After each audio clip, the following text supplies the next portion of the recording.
3 days before my pension vested, they tried to erase me. But I had a secret they never saw coming, and now they're begging to keep their empire from burning. They waited until I was 3 days from retirement, then they tried to steal my pension. 3 days. After 29 years, 362 days of my life, they decided it was all worth nothing. It started with a summons. David, Langston wants to see you. My stomach twisted into a cold, hard thought. I'm Melody Reynolds. I was 61 years old, the senior compliance officer for Grantwell Manufacturing, and a call to a director's office on a Friday afternoon was never ever a good thing. The walk down the hallway felt a mile long. The air was thick with the hum of fluorescent lights and the faint metallic scent of the factory floor. I'd walked this hall thousands of times, but this time was different. This time I felt like a lamb being led to slaughter.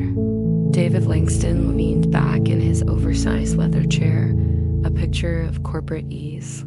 He was new, 6 months new, brought in to streamline operations, which is just a fancy way of saying he was a hatchet man. Melody, he said, his voice smooth as polished glass.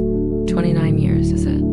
That's quite the accomplishment. He smiled, but it didn't reach his eyes. His eyes were fixed on a single manila folder sitting in the exact center of his vast, empty desk. That folder was a loaded gun pointed right at my head. 29 years and 362 days, to be exact, I replied. My voice was steady. I refused to let him see me tremble. I'd spent my entire adult life inside these walls. I documented every irregularity, stood firm against every shortcut, and ensured this company, Grantwell, operated within the law. My pension, the reward for that lifetime of loyalty, was set to fully vest on Monday. The finish line was so close I could taste it. He slid the folder across the desk. The sound it made was a soft, final hiss. Folder slides across desk. Due to budget constraints, we're letting you go, he said. He didn't even have the decency to look at me. His gaze was directed somewhere over my left shoulder, effective immediately. The room tilted. The words echoed in the sudden, roaring silence in my ears. Budget constraints? We just posted record profits. I'd seen the numbers myself. I'd flagged them, in fact, because they seemed inflated. This is your severance package, he continued, tapping the folder with a perfectly manicured finger. A little rhythm of doom. Tap, tap, tap. Sign it by tomorrow, or you get nothing. HR will escort you to your desk. I should have screamed. I should have cried. I should have thrown that folder right back in his smug face. But a strange, icy calm washed over me. This wasn't a budget cut. This was an execution. It was timed too perfectly. They were cutting me off just before the finish line, just before I could claim what was mine. This was theft, plain and simple. Thank you for the opportunity, I said. The words felt like ash in my mouth. I picked up the folder, my hand surprisingly steady. I didn't open it. I knew what was inside, a gag order and a pittance. David looked up, a flicker of surprise in his cold eyes. He expected tears. He wanted a scene. I wasn't going to give him the satisfaction. I had spent a career studying patterns, and the pattern here was as clear as a gunshot in the night. I stood, smoothed the front of my skirt, and walked out of his office with my head held high. My dignity was the one thing they couldn't put in a severance package. Janet from HR was waiting for me. She hovered by my cubicle, her face a mask of practiced sympathy. I'm so sorry, Melody, she whispered. She kept glancing over her shoulder at the security guard, a young man named Carlos, who usually just waved at me in the morning. Today, he was my warden. He stood with his arms crossed, looking deeply uncomfortable. This wasn't right. Janet knew it. Carlos knew it. I knew it. It is what it is, I said, my voice betraying nothing. But inside, a fire this wasn't just wrong, this was illegal, and they had picked the wrong woman to screw over. I started packing. It didn't take long. My life at Grant Wall fit into a single sad cardboard box. The framed photo of my late husband, Thomas. He was smiling, his eyes crinkling at the corners. He'd always told me my integrity was my superpower. The little potted plant my daughter, Elizabeth, gave me when she left for college. 15 years I kept it alive on my windowsill. The plaque for 25 years of service. It felt like a joke now. I left it on the desk. As I packed, my mind was racing. For the last 4 years, ever since the financial reporting started getting creative, I'd been keeping records, my own records. I'd sent memo after memo of the chain. I'd flagged suspicious patterns, backdated reports, inflated revenues.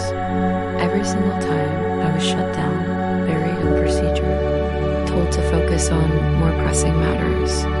David Langston's arrival 6 months ago had put everything on hyperdrive. He wasn't just ignoring the problems, he was creating them. His latest cost-cutting initiative was a regulatory nightmare waiting to happen. I had refused to sign off on it, and now here I was, packing my box. It all clicked into place. He didn't fire me to save money. He fired me to silence me. Carlos held the door for me as I walked through the lobby for the last time. He wouldn't meet my eyes. "Have a good weekend, Mrs. Reynolds," he mumbled. I looked him straight in the eye and gave him a small, tight smile. "Oh, I believe I will, Carlos." The drive home was a blur. The familiar streets of St. Paul felt alien. The April rain tapped a somber rhythm on the windshield. Soft rain tapping, 29 years. 29 years of missed school recitals, of family vacations cut short by compliance emergencies, of late nights poring over documents no one else would touch. I had given this company the best years of my life. I'd believed in their promises.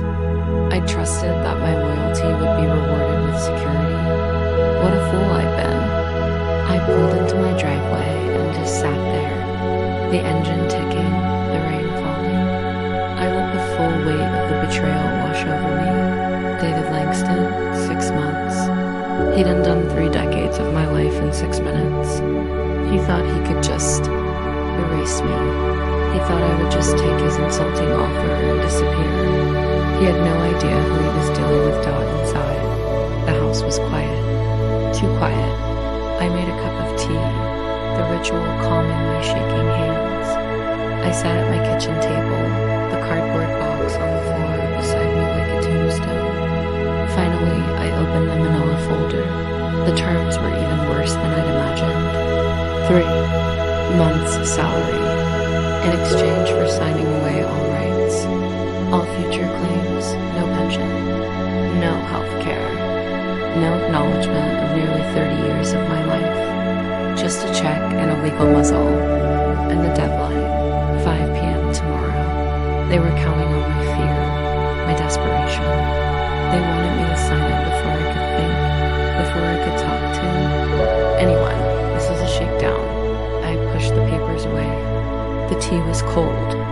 I walked from the kitchen, through the quiet living room, and into my small home office. It was where I paid my bills, where I kept my family records, and it was where I kept my insurance policy. Behind a row of photo albums, Elizabeth's graduation and my wedding to Thomas sat a small fireproof lockbox. For 4 years, I had been bringing things home, a document here, an email printout there. I kept detailed notes of conversations, dates, times, who said what. I wasn't planning a war. I was just a good soldier preparing for one. My professional instincts honed over. A lifetime had been screaming at me that something was deeply, fundamentally wrong at Grantwell. I opened the box. Click of a lockbox opening, it was all there. 1,000 pages of damnation. Loan applications with falsified data to secure better terms. Quarterly reports with revenues manipulated to meet investor expectations. Emails from executives letters instructing staff to backdate quality control certifications on products that were already on their way to customers. It was systematic, it was deliberate, and it had accelerated into a wildfire under David Langston. Every single issue I had reported through the proper channels, and every single time I had been ignored, my hand reached for the phone. I scrolled through my contacts, my finger hovering over a name I hadn't called in years. Gregory Santos. He'd been Grantwell's chief financial officer before he left for a job at the Securities and Exchange Commission. The SEC. Gregory was one of the few who had always respected my diligence. He never called me tedious. He called me warm. My finger pressed down. The phone began to ring. It was time to burn them to the ground. Melody, is that you? Gregory's voice was a welcome anchor in the storm. I spent the next 2 hours on the phone with him, my voice low and steady as I laid out everything.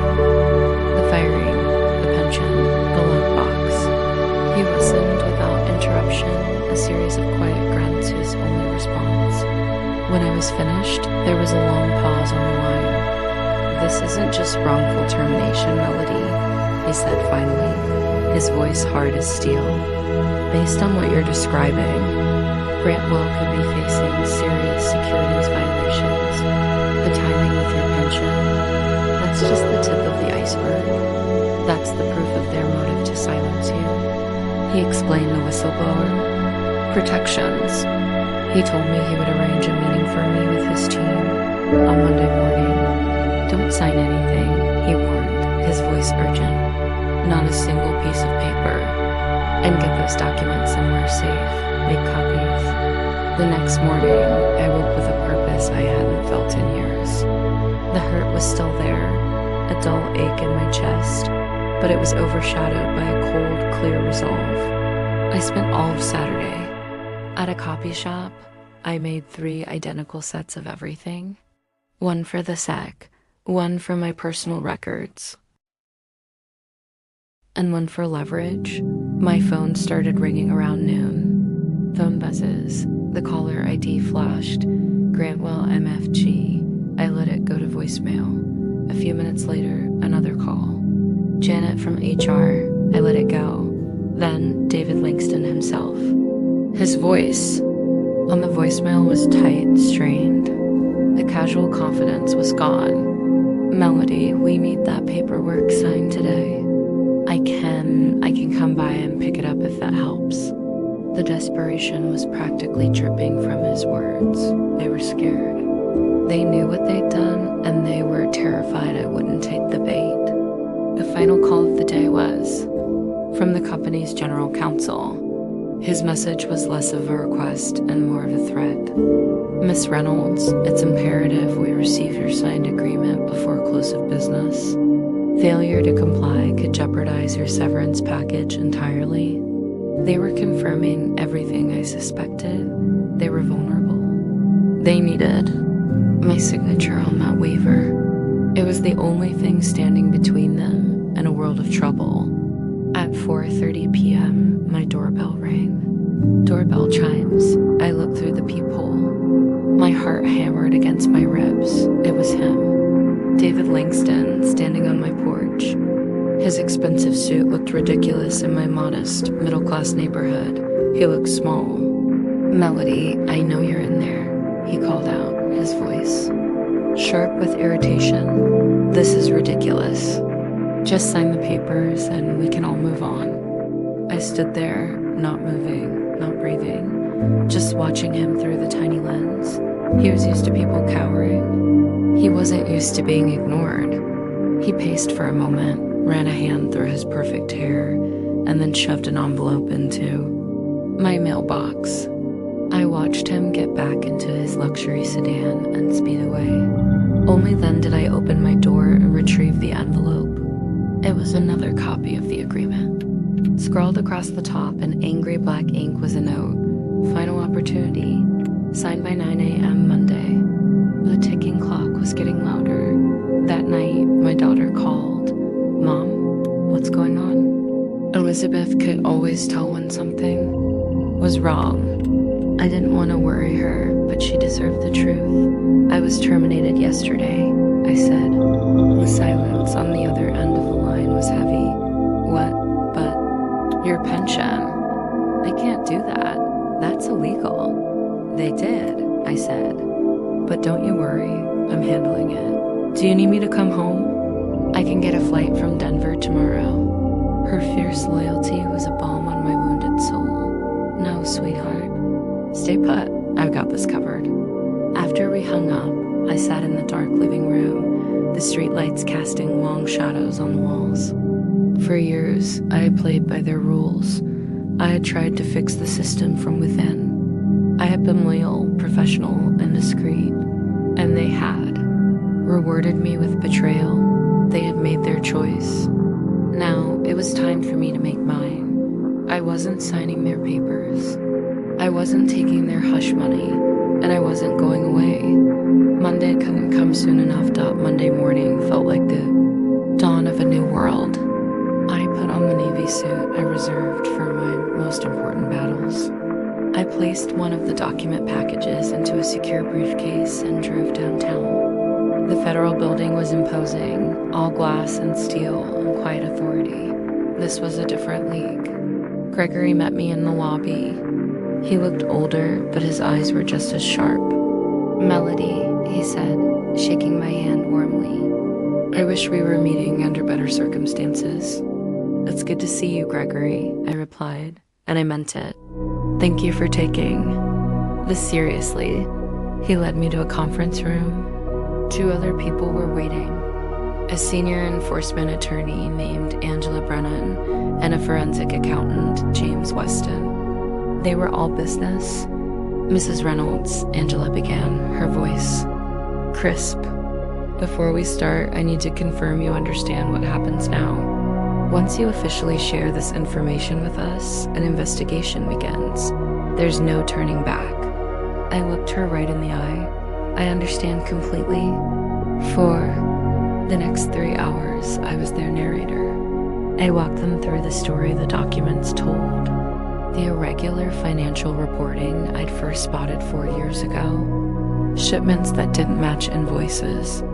The backdated quality control sets. The revenue manipulation that had exploded after Langston arrived. James, the accountant, leaned closer and closer to the spreadsheets as I spoke. His brow furrowed. These discrepancies aren't small, he muttered, tracing a line with his finger. They've been systematically overstating revenues by at least 18%. For 2 years, that's not a mistake, that's securities fraud. And you reported these issues internally? Angela asked, her pen poised over a legal pad. Multiple times, I confirmed. I showed them the copies of my memos, the email chains. Each time I was told the issues were being addressed, or that I was misinterpreting the data. When David Langston joined, my reports started going straight to his office. And they just vanished. Gregory leaned forward. And you believe your termination was a direct result of these reports? Without a single doubt, I said.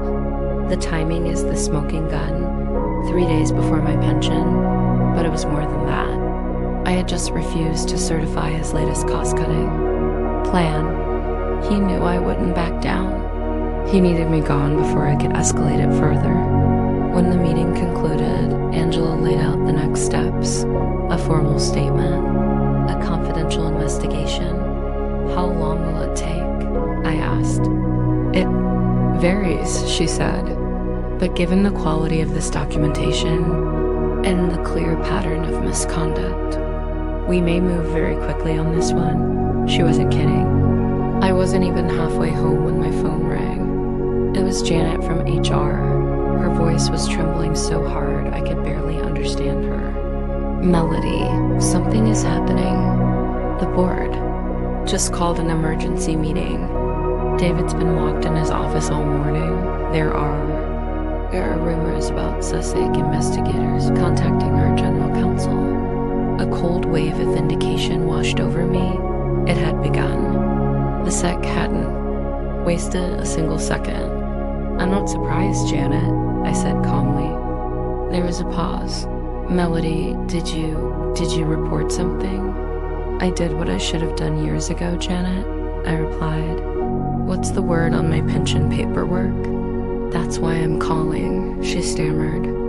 The executive committee, they're reviewing your termination. They've put everything on hold.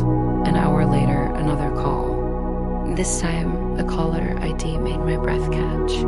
William Hargrove, the chairman of the board, a man who had probably spoken 10 words to me in 29 years. His voice, usually so booming and confident, was strained. Miss Reynolds, we seem to have a situation that requires your input. Would you be willing to come to the office tomorrow morning to discuss matters? The sheer audacity of it, I almost laughed. I'm afraid that won't be possible, Mr. Hargrove, I said, my voice like ice. Any future discussions should probably include my attorney and perhaps representatives from the Securities and Exchange Commission. I'm sure you understand.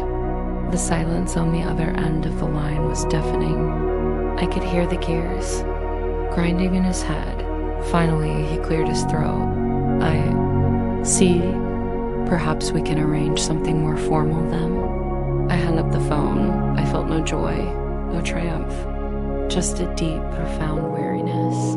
I never wanted to be a whistleblower. I just wanted to do my job. I just wanted what I had earned.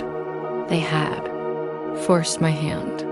And now the house of cards was starting to fall out. By Wednesday morning, the storm had broken. The local business journals were running front page headlines.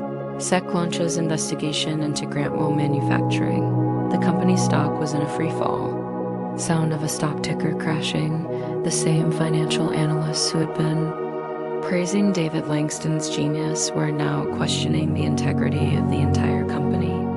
I received a formal letter by courier. It was from Grantwell's legal department. They were officially withdrawing my termination notice. I was being placed on administrative leave with full pay and benefits, pending an internal review. It was a pathetic, transparent attempt to stop the bleeding. It was far too late. At 10 a.m., I walked back into the Grantwell headquarters. This time, I wasn't alone. My attorney, Barbara Reynolds, no relation, but the coincidence always made me smile, walked beside me. The same security guard, Carlos, who had escorted me out like a criminal 5 days ago, now nodded at me respectfully. The atmosphere in the building was thick with fear. Employees huddled in corners, their whispered conversations stopping the second we walked past. They showed us to the main boardroom. The long, polished table reflected the grim faces of the men waiting for us. William Hargrove, the chairman, looking like he'd aged a decade. The company's outside counsel. 3 other board members. David Langston was nowhere to be seen. Thank you for coming, Miss Reynolds, Hargrove began, his voice raspy. We've initiated a comprehensive internal investigation into the concerns you've raised. Barbara spoke before I could. Her voice was sharp and cut right through. His blustering. Let's be very clear, Mr. Hargrove. My client didn't suddenly raise these concerns after she was illegally terminated. She documented and reported them repeatedly for 4 years. It was her job. The company's decision to ignore those reports and then to terminate her 3 days before her pension vested speaks volumes. Hargrove shifted in his expensive chair. He looked deeply uncomfortable. Yes, well, that's part of what we're investigating. I want to personally assure Miss Reynolds that her termination has been rescinded. We consider her an employee in good standing, with all benefits intact, including my full vested pension. I asked. It was the first time I'd spoken. My voice was quiet, but it landed like a hammer blow in the silent room. Of course, he said, far too quickly. Of course. In fact, we're prepared to offer you a consulting role after your retirement. We value your expertise. My client isn't making any decisions today, Barbara interjected. interjected smoothly. And any discussion about future arrangements will happen only after there is a full accounting of how her documented concerns were systematically suppressed for years. The meeting dragged on for another hour. They tried to paint themselves as victims. They were shocked, disappointed. They threw David Langston under the bus so hard it was a wonder the floor didn't crack. They were victims of his misinformation, they claimed. I stayed silent, letting Barbara parry their legal fuss. I just watched them, these men I'd worked alongside for decades. They'd never really seen me before. I was just a cog in the machine. Now they couldn't look away. Their faces were a cocktail of fear and a strange, newfound respect. As we stood to leave, Hargrove made one last desperate appeal. Melody, we're hoping you might consider speaking with the SEC investigators about the corrective actions we're taking now. Your support would be invaluable. I finally looked him dead in the eye. Mr. Hargrove, in my 29 years at this company, I filed 47 major reports documenting serious irregularities. I sent 16 separate memos specifically addressing the issues now under investigation. I requested 9 meetings with executive leadership to discuss these concerns. Only 2 were granted. Neither resulted in any action. At what point in that entire history did I have your support? The room was utterly silent. You could have heard a pin drop on the thick carpet. I will cooperate fully with the SEC and with your internal investigation. I continued, my voice low and even, but I will be speaking only to the facts, as I always have. Whether those facts support Grantwell or damage it further will depend entirely on what you do next, not on what you say today in this room. As Barbara and I walked out of that boardroom, she leaned over and whispered, "That was perfectly stated." We didn't speak again until we reached the parking lot. The adrenaline began to fade, leaving me feeling drained but clear. This wasn't over, but it was the beginning of the end. What happens now? I asked her. She smiled, a real, genuine smile. Now they scramble to save their company. But make no mistake, Melody, they are terrified of you. I shook my head. They're not terrified of me, I said. They're terrified of the truth. There is indeed a difference, Barbara nodded. And that difference is why you're going to win. As I drove home, I thought of my late husband, Thomas. He used to joke about my meticulous nature. Your attention to detail isn't a quirk, Melody. He'd say, it's a superpower. Maybe he was right all along. Exactly 1 week after they fired me, the story exploded. The SEC issued formal requests for information. An internal memo leaked to the press announced David Langston's immediate suspension. The stock had lost nearly a third of its value. I was no longer just Melody Reynolds, the overlooked compliance officer. The business journals were calling. The Grantwell whistleblower. The attention was unnerving. I tried to ignore it, focusing on my work with the SEC investigators. The documents I gave them were just the start. They were unearthing years of fraud. Gregory called me with an update. His voice was grim. Melody, it's worse than we thought. The fraud goes back at least 5 years. It predates Langston. He accelerated it, but he didn't start it. I wasn't surprised. There were always whispers, things I could never quite pin down. I suspected as much, I said. Well, we can access those executive reports now, Gregory said, and they tell a story. The board is claiming ignorance, but at least 3 of them had to have known. Their signatures are on the key transactions. It left a hollow feeling in my stomach. The very people I had been reporting to, the ones I had trusted to do the right thing, had been part of the crime all along. Then came the counterattack. It was inevitable. Elizabeth called me, her voice tight with rage. "Mom, have you seen the news? That Snake Langston gave an interview? He's trying to discredit you. What's he saying? I asked, my heart sinking. He's saying you had performance issues, that you were bitter about being passed over for a promotion. He's making it sound like you're a vengeful liar. It was a classic smear campaign. Attacked the whistleblower's credibility.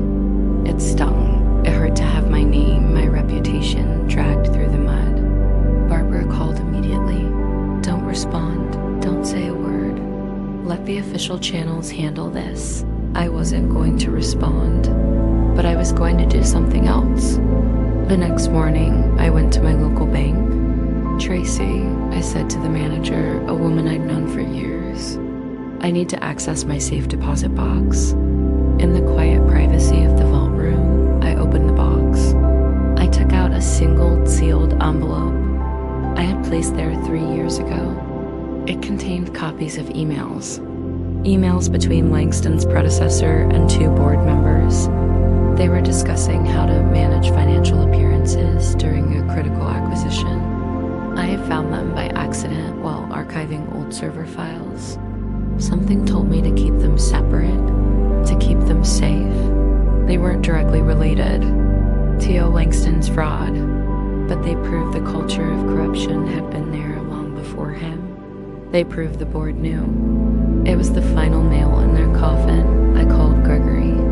I have something else, I told him. It changes the entire narrative. 10 days after they tried to erase me, the final act began. The emergency board meeting was called for Monday morning. The new evidence I provided had lit a fire under the SEC. It was no longer about one rogue executive. It was about a conspiracy. I wasn't there, but Gregory called me from the hallway outside the boardroom, giving me a play-by-play. It's chaos, Melody, he whispered into the phone. The SEC enforcement team just presented the preliminary findings. The emails you gave us, it's undeniable. 3 board members have already resigned on the spot. Hargrove is next.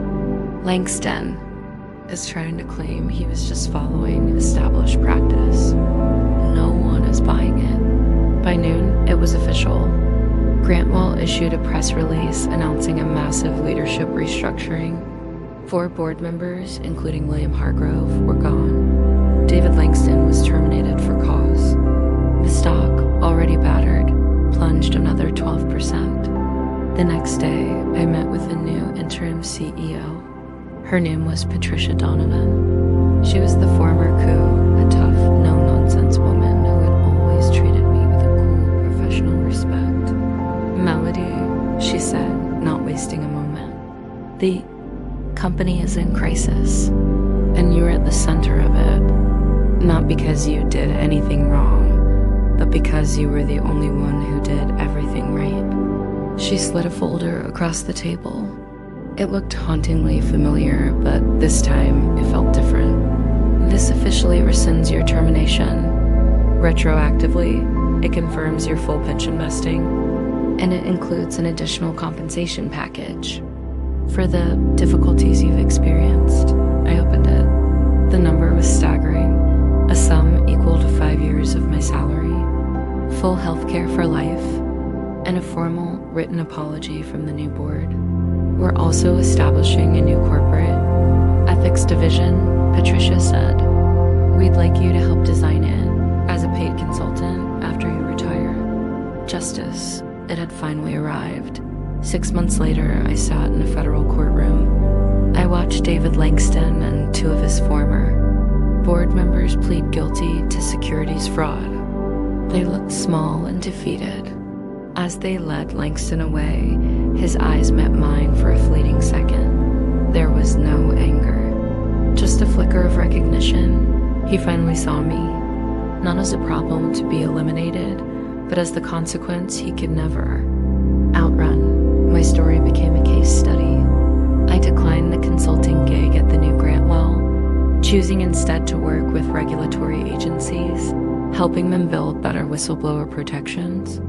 The SEC awarded me a substantial payment, my share of the massive penalties they levied against the company. Between that, my pension, and the settlement, I was more secure than I had ever dreamed. I used the money to start a scholarship fund in my husband's name for women pursuing careers in corporate ethics. Elizabeth and my grandchildren moved back to St. Paul to be closer to me. We bought a house on a lake. One evening, watching the sunset paint the water in shades of orange and purple, Elizabeth asked me, "Mom, do you regret it? All those years at Grantwell, given how it ended?" I thought about it for a long time. "No," I said finally. "I don't regret the work.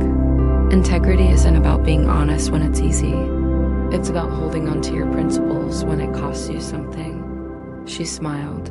"You taught me that," she said.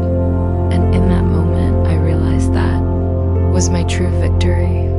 Not the money, not the vindication. It was knowing that I had shown my daughter what it means to stand for something, to be a person of integrity. The new Grantwell still sends me their annual reports. I read them. The company is smaller now, humbled, but their reporting is transparent. Their compliance protocols are rigid. It's a start. Some people might call my story a tale of revenge. I don't see it that way. I didn't want to destroy them. I just did my job. I documented the facts. I reported the truth. I stood by my findings. The only difference was, this time, they were finally forced to listen.